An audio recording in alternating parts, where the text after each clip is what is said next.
Hello and welcome back to episode 12 of the Moto3 Career mode. In today's video we'll be off to Austria for Spielberg. Great track for Moto3, Slipstream City. Let's see how we get on. Another race weekend, another wet qualifying. Full wet qualifying here. Thankfully I think the race is a damp track. But again, it's absolutely sick of the sight of the rain. Just want a full dry weekend where we can build solid pace and have a good race. But we don't get that. It is spitting raining here in Austria as we come up to finish the sector 1. Quite a good track for me, this track. It's I got a massive slide and a bit of a wheelie. It's a bit of a featureless track actually. It's great off track to look at, but there's not much to it. Just two big braking zones linked together with a couple of corners, and that's it. Even though it's quite a basic track, it's actually quite fun. I enjoyed it a lot. Even on these small little 250s, I enjoyed them still. As we actually go 2.5 tenths under in sector 2, so we're well on our way for pole position. Pedro Costa currently sits on provisional pole, but already just a minute and 10 seconds into the lap and we're coming up to the penultimate corner. Quick short lap here, even on these little bikes. So we've actually managed to hold our time exactly in the third sector. 2 corners to go out of the last one, and final corner here. Can we get pole position? Pick up the throttle nice and early, run to the line. It is provisional pole. Yeah, and we managed to hold on to it. We picked up a lot of time that last sector, and it's pole position for the Austrian GP. So you join me here, and it is unfortunately a wet track again, so not my favourite conditions. I'd rather just be dry, but what can you do? 5 red lights and we are off. Bit of a bouncy start, wheeling all over the place. Probably going to get passed into turn 1 by Acosta and Binder even. Oh, we look to hold it. Yeah, we managed to hold it into turn 1. Actually felt like we was going to lose the front there. The first time all weekend riding in these conditions, so it's going to feel a bit weird. Now it's crucial we get a good lap under belt. We already have 0.6 of a second. Oh, as I touched the white line there, got a bobble on. Oh, I'm in hot here. I'm not getting this stopped. Oh no, definitely going to lose lead now, surely. I can hear Honda. I meant to hold on to it. Probably unfairly because I did gain an advantage because I ran wide. I got a good run coming back on track. But Dan Binder seems to be right hot on my tail. Oh, as he actually does me around the outside. What a move that is. That is as Acosta then cuts me inside. I was taken a breath by the dive on from Binder to the outside. Not many times you'll see that move get done. From the AI, that was a classy move. You really just don't see moves like that from the AI. I still can't get over that. That was fabulous. Oh, as John McPhee flies through, so that's a Patronus 1-2 at the moment. My worst nightmare. Oh, short now is Gabby Rodrigo past me as I actually get a great run on John McPhee. Can I get him into the penultimate corner? I run him slightly wide, just make him pick it up, run him to the edge of the track through turn 9. Looks like Dan Binder is already trying to clock out. He seems to have very good pace. He's already 0.7 of a second up the road for me. As we cross the line to finish lap 1. So it's important if Dan Binder has pace to put away, we go with him. If he pulls a gap at a track like this where there's very few corners and there's no sectors where you can really make up time, and he's already proved that he's unbelievable under braking, godlike on the brakes. Let's come into turn 2, bouncing on the limiter on the downshifts. As I get a big wheelie, have to shut the power. That has given Binder a little bit of time. So usually the way these wet races go for me, especially these damp tracks that dry, is in the full wet conditions like these. The AI have serious pace over me. And as the track dries, as there's a crash, it's John McPhee! Championship leader is on the ground. Just as I thought about weather conditions being tricky, Mr. Consistent John McPhee has hit the deck in turn 3. Cannot believe that. I'm actually shocked. I didn't expect that mistake at all because he seemed to be pretty comfortable behind me. Clearly not, as he picks the bike out of the gravel down in P3. So at the moment I have Gabby Rodrigo behind me by about the same distance back as Binder's ahead. And oh, that's going to be spicy for the championship. That's going to really throw a spanner among the works. If I can get a 20 points here or a 25, that'll really take a big chunk out of John McPhee. I could be right back in this championship hunt. So we end lap 2 and I go fastest lap with a 42.4. So we're actually pulling Darren Binder. Brad Binder's in GP. Whoops. Pulling in Darren Binder back in. So as I was saying just before John McPhee crashed, when the track is wet and like these, when the track starts to dry, it seems like I start to come into my own against the eye. I think all my race wins this year have been in this exact condition. It was like that in Assen, it was like that in Le Mans. So could we win our 3rd race of this season here? Showing good pace already as we're after gapping Gabby Rodrigo. Now even if I have the pace over Binder, I reckon I was going to sit on him. See can I force a mistake over him because he's just ahead of me in the championship as well. So if he was to also go down, it would be good for my championship. So I'm going to pressure him for the remaining of the race, and if I have to, I'll make a go at it. But as we get to the end of lap 3 and get up to the halfway point of this race, it is looking good so far for me.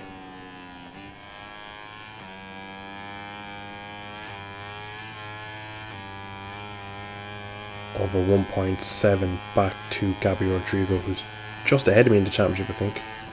After Finland, after him winning it, he just leapfrogged me into 3rd place. So yeah, we seem to have very good pace here up behind Darren Binder. So good run out of the last corner. I think we're going to smash the fastest lap. No, just slightly over. Like, go to the inside, have a look. I think better off I'm going to roll off. I don't really want to lead in these positions. You see, he actually runs slightly wide himself. Probably braking late to counteract my look up the inside. But yeah, I definitely don't want to be leaving in these conditions because they're treacherous. You saw it happen to John McPhee. It's so easy to make a mistake in these. Even though I definitely feel like I could go faster. I'm going to sit, I'm going to leave Darren Binder lead the race, set the pace.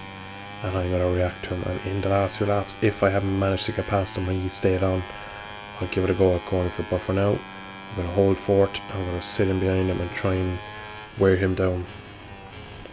Bit of a Mark Marquez strategy here. I know I have the pace, I'm just going to sit on him as he actually goes wide again. He seems to be maybe having issues with his front tyre, because on a lot of corner exit he just seems to run wide. Get a good run on him up into turn 6. Yeah, again, just slightly wide on exit. He's definitely pushing Binder. He probably realises at this point now his teammate is out of the points. So 25 points for him would bring him right back into contention. As it sits right now before this race, John McPhee would go to the inside. Are we going to go for it? No, again back out of it. Just showing Darren Binder a wheel, just leaving him on there. Just unsettling him ever so slightly. But yeah, as I was saying, coming into this round, John McPhee had a huge gap in the championship to everyone. So now that he's crashed and his 3 title challengers currently hold up all podium positions, it isn't a good day for a championship leader. So we start lap 5. Still holding the fast lap with the 42.4 I did on lap 3, I think. Lap 3? Lap 2?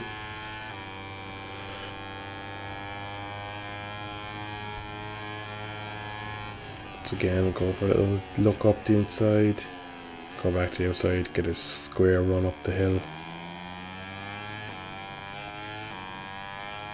I think I'll follow him for this lap, and then at the next lap. If I haven't passed him, I'll start making a bit more of an attempt to go past, not just show him the inside. I'll actually try and go past for lap 6, 7 and 8. The track is changing as Gabby Rodrigo, another championship challenger, is out. Same corner, turn 3, Gabby Rodrigo's after tucking the front. Just as I was going to say, I don't want to be leading these conditions. They're treacherous. Every lap the track changes slightly. And Gabby Rodrigo on cue shows me exactly what could happen if I'm not careful in this race. And it's actually just made me a bit more cautious, because you see Binder's just pulled out the pin slightly on me. Should be able to pull him back in as I touch the outside curb going into turn 9. But yeah, Gabby Rodrigo and John McPhee for the current championship leader. Terrible race for the man in third. Terrible race as of right now. A brilliant race for the second and fourth place riders, myself and Darren. Now we start lap 6. I was like, turn one all wrong out onto the gravel, surely onto the AstroTurf even. Yeah, not surprised by that track limits. Now you can see it's almost a second, so it's going to take some. I'm going to have to push a bit more than I want to in. Oh, I'm in hot here, mate. Oh, followed him in. Slightly hot, not as much as I thought it was.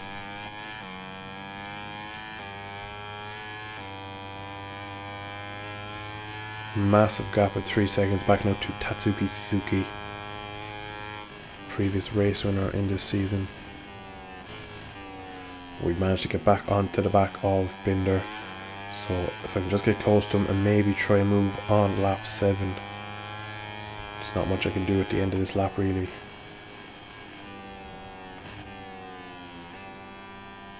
I'm looking good on fuel. Tires are feeling okay. I'm just worried about track conditions. There's a dry line forming, I just need to stick to that. Still quite a bit of spray as we got a nice bit of wheel spin there through turn 8. Up to the penultimate corner. Okay, good drive on him. Getting closer every lap, so now this is the time where I'll have to pounce. If I have any chance of winning this race, it'll have to be now. Ooh, they end up double shifting and I'm losing all my drive. Shaking the head in frustration as I actually still set the fastest lap, ironically. So it does show the track is improving, but it means any small mistakes can be punished even more. 0.3 of a second to Binder, slowly coming down, just getting slipstream. Will I try and move up into turn 2? No. He's very good on the brakes, so he's probably going to want to touch wide. No, he actually gets it nailed. Again, so out of turn 3, great exit. Down into this treacherous corner, this downhill. Very tricky right-hander here. 2 of the 4 championship contenders have crashed already here. I'm showing him a wheel. He's wristed around outside, cut across my nose. Oh, for a second there I thought he might bin it, but no, he's stayed on. This has been a crazy race for the championship battle. So he runs it wide, I go for tighter line, try and get the run down into turn 7. Slightly wide there again though, unfortunately that's going to cost me now all the way through the last lap, or to the last sector of this lap. I actually get a crazy run through there and I actually go into lead, and now I'm going to try and hold it. I was completely shocked there at how bad a run Darren Binder had, how good a run I had. Now it's with 1 lap remaining. It's like blow the last corner. Keep Darren Binder here. I see he kind of got stuck behind me there. So we start the last lap in the lead. Can we bring it home for 3 victories in the wet this year? Dan Binder goes for the wide outside line. He's actually managed to pull it off as I get a big wheelie. He goes wide, I broke late. Big wheelie trying to counteract him. Another shake of the head, I wasn't happy there. Poor riding for myself, I should have done better. Should have managed to see him out there. I'm going to switch to the inside, then go to the outside now and try and cut underneath him here. He manages to block me off, so I'm running out of options here. Again, another wheelie. So it's up just slightly too much. It would be a bit of a suicidal move to try and do it in here. As Darren Binder has a good long look over his shoulder at me. Not that we're battling for the win in the rain on the last lap. Darren Binder looks like he's on an outlap in FP3. Now we got tight here through turn 5. Another track limits warning. It's not going to bother me. I'm actually past him. He goes to the inside again. All season long we've had battles with this man Darren Binder, but none of them having for the race win. And now we're here. There is a handful of corners left to go. Oh, rear end slides. I got a poor run. Can I get him like I did last lap in here? I've actually tagged the back from, lost all my drive. That might cost me into this corner here. I've touched the cars well, I've run wide. Surely that's my chance of victory gone. I went onto the green. It's going to be another track limits warning. Darren Binder has held on for victory. What could have been. I get the slipstream. It's not going to be enough. P2 again. So close. A bit like Finland. Could have done it.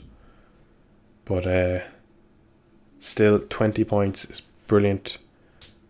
But again, could have been a race win. As you see, it puts us up into third in the championship. We jump ahead of Gabby Rodrigo. 23 points back. And here are the podium celebrations.